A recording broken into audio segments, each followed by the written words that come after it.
সামান্য কয়েকটা কাঁচা চিংড়ি মাছ দিয়ে পেঁয়াজ রসুনের ভর্তা যে এতটা মজার হয় আমি আগে জানতাম না। হ্যালো এভরিওয়ান, আসসালামু আলাইকুম। সবাই কেমন আছেন? আশা করি সবাই ভালো আছেন। আপনাদের দোয়ায় আমিও ভালো আছি। এই যে আমি রান্না করে চলে আসলাম। এখানে চুলায় আমি একটা ফ্রাই প্যান বসিয়ে দিয়ে ফ্রাই প্যানটা গরম করে এর মধ্যে আমি কয়েকটা কাঁচা চিংড়ি মাছ দিয়ে দিলাম। আমি তেল ছাড়া চিংড়ি মাছগুলো ভেজে নেব।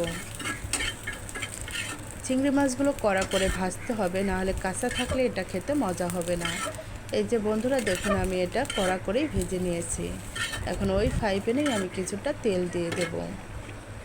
দেখুন আমি কিভাবে ভেজে নিয়েছি এটা। এখন আমি পরিমাণ মতো তেল দিয়ে এর মধ্যে আমি কয়েকটা পেঁয়াজ আর কয়েকটা রসুন কেটে রেখেছিলাম সেগুলো দিয়ে দেব।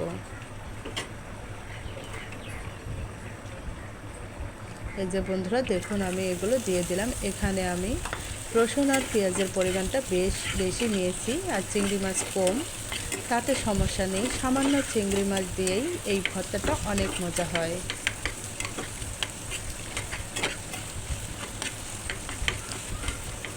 শুকনো মরিচ দিয়ে এই ভর্তাটা আমি বানাবো। শুকনো মরিচ আর পেঁয়াজ রসুনের মধ্যে সামান্য কয়েকটা চিংড়ি মাছ দিয়ে ভর্তা করলে যে এত মজা হয় এটা বলার মতো না। যাই হোক বন্ধুরা, যে এভাবে খাননি খেয়ে দেখবেন এটা খেতে কত মজা। এই যে বন্ধুরা এর মধ্যে আমি কয়েকটা শুকনো মরিচ দিয়ে দিলাম। পেঁয়াজ রসুন শুকনো মরিচ একসাথে ভেজে নিচ্ছি। এর মধ্যে আবারও দিয়ে দিলাম আমি সেই ভেজে রাখা চিংড়ি মাছগুলো। এখন সবগুলো আমি একসাথে লাল লাল করে ভেজে নেব। এটা একটু কড়া করেই ভাজতে হবে, না হলে এটা খেতে মজা হবে না। পেঁয়াজ রসুন কাঁচা কাঁচা থাকলে ভালো লাগবে না।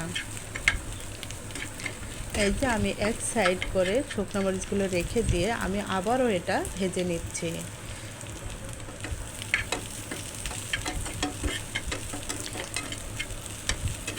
আমার ভাজা কমপ্লিট। এখন এটা আমি পাটায় বেটে নেব।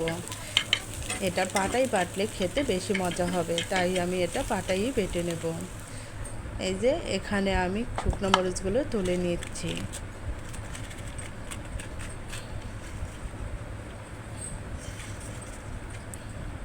শুকনো মরিচগুলো তুলে নেওয়ার পর আমি পেঁয়াজ রসুন আর চিংড়ি মাছগুলো ভেজে রেখেছিলাম সেগুলো এখানে নিয়ে নিলাম। এখন সবগুলো আমি একসাথে বেটে নেব। পাটায় বেটে খেলে স্বাদটা দ্বিগুণ বেড়ে যায়।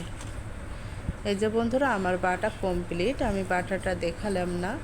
আর একটা জিনিস এখানে স্কিপ হয়ে গেছে, আমি এটা বেটে সরিষার তেল দিয়ে মাখিয়ে নিয়েছিলাম। অবশ্যই এভাবে যারা ভর্তা করবেন তারা সরিষার তেলটা দিয়ে মাখিয়ে নেবেন। আমার ভর্তাটা কমপ্লিট। ভালো লাগলে সবাই লাইক কমেন্ট করে পাশে থাকবেন। আর সবাই সুস্থ থাকবেন, ভালো থাকবেন। আর ভালো লাগলে সবাই জানাবেন। আল্লাহ হাফেজ।